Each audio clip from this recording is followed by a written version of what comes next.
그림 그리는 오원배입니다. 중구 유동에서 태어났고 창녕 초등학교를 거쳐 송도중고를 졸업하였습니다. 72년에 동국대학에 입학하여 79년 졸업 때까지 인천에서 거주를 하였습니다.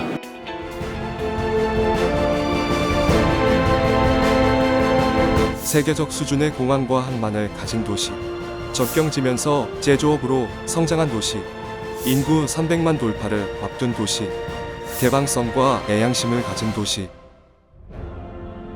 아인프롬 인천.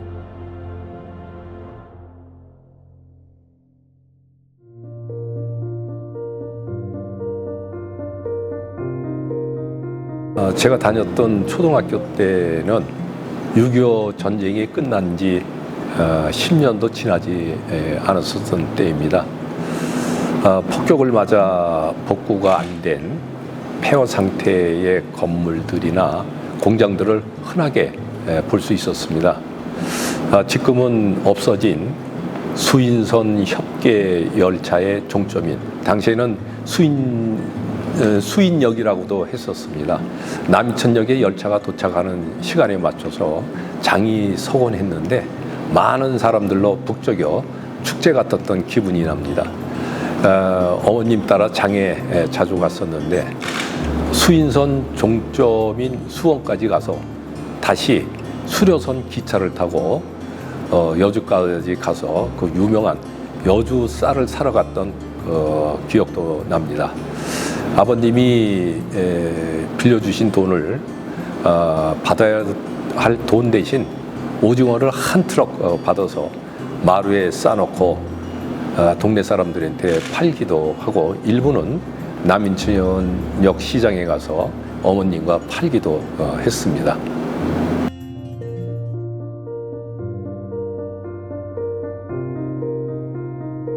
주로 나보다 나이가 많은 동네 형들을 쫓아다녔습니다. 율목시립도서관이 있는 그 자리가 당시에는 화장터라고 불렸는데 여기저기 묘지석들이 뒹굴어 있었고 뛰어놀기에는 무척 좋았던 것 같습니다. 그리고 폐허가 된 그 건물 잔해에 묻혀 있는 고철들을 찾아내요 엿으로 바꾸어 먹기도 하였습니다. 당시에 최고의 놀이터는 아무래도 바닷가였던 것 같습니다. 집에서 30여 분 정도 걸어가면은 지금은 흔적조차 남지 않은 낙섬이라고 하는 섬이 나오는데, 뚝방 왼쪽은 염전이 있었고 오른쪽은 바다였습니다. 뚝방의 돌틈에 옷을 벗어 끼워놓고는 갯벌의 긴 고랑에서 허기가 질 때까지 노는 것이 일이었습니다. 썰물 따라 쫓아 나갔다가 들어오는 밀물에 빠져나오지 못해 죽는 일이 흔했죠. 여름방학이 끝나고 개학하면 한반에 책상 한두 자리는 비어 있는 일도 있었습니다. 바닷가에서 사고도 많이 나고 위험하기도 하여 어머님한테 바닷가 가지 말라는 이야기를 늘 듣고 혼도 났었는데, 바닷가에 갔다 와서는 안 갔다고 거짓말을 했던 기억이 7살 때 저의 최초의 거짓말이 아닌가 그렇게 생각합니다.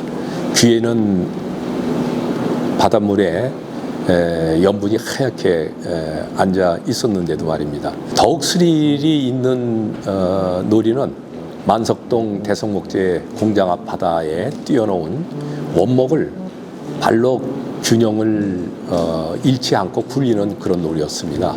또 기찻길도 좋은 놀이터였습니다. 철로에 귀를 대고 있다가 기차가 오는 소리가 나면 철로에 못을 올려놓고는 몸을 피했다가 기차가 지나가면 기차 바퀴에 눌려 납작해진 그 못을 찾는 놀이도 자주 했던 것 같습니다. 지금 생각하면 아찔하기도 하지만 그때의 모든 놀이가 곳곳에 위험이 따랐던 것 같습니다.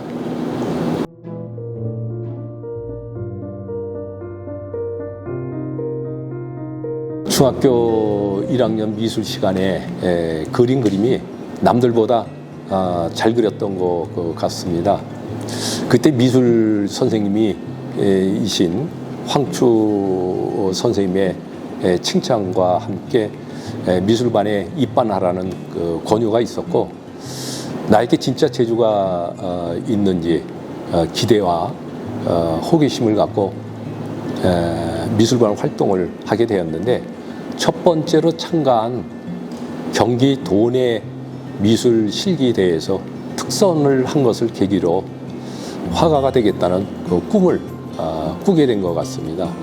또 미술 선생님이신 황춘 선생님은 미술실에서 국전 출북 작품을 제작하시고 오셨는데, 베레모의 파이프를 무시고 작업하는 모습이 어린 제가 봤을 때는 아주 멋있게 느껴졌던 것 같습니다.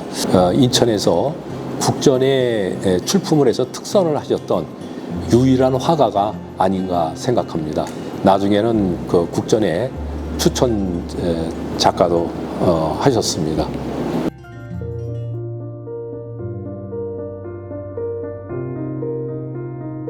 방과 후에 학교에서 20분 거리에 떨어져 있는 지금은 청관이라고 얘기하지 않고 차이나타운이라고 얘기를 합니다만은, 그 이국적 풍경의 청관에 가서 수채화 한 점을 완성시켜서 다시 학교로 들어오는 것이 타교에 비해 그 엄했던 송도중고등학교 미술반 활동의 일과였습니다. 당시에 청관에는 중국 사람들도 많이 살았고 화교 학교의 학생들도 많았었습니다.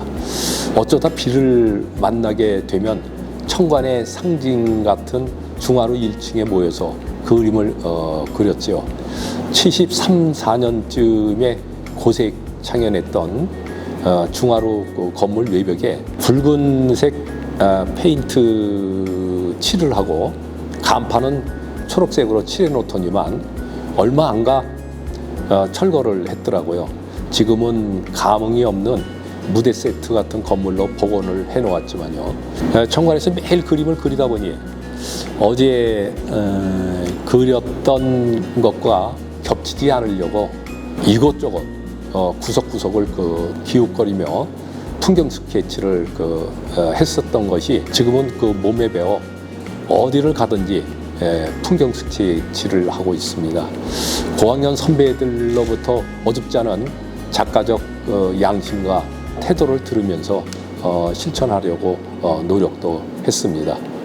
이오밍 페이가 설계한 루브르 광장의 유리 피라미드 공사를 위하여 150여 미터 정도 되는 나무 펜스를 쳐놨는데 3일 밤 동안 벽화를 그렸습니다.